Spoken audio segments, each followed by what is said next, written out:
তাবলীগের দাওয়াতের কাজ করতে যে এক ভাইয়ের হাতে আরেক ভাই খুন হয়, এমন নজির এই দেশে আছে না নাই?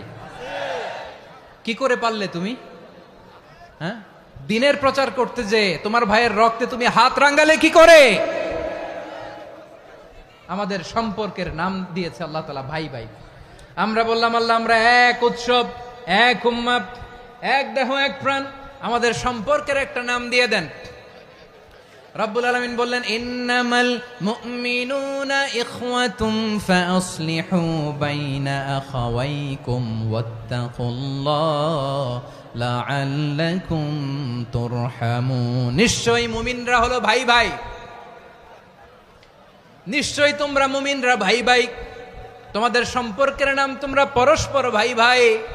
এই ভাই ভাইয়ের মধ্যে যদি বিরোধ লাগে তাহলে আপোষ মীমাংসা করে দাও, শান্তি সমঝোতা করে দাও, আল্লাহকে ভয় করো।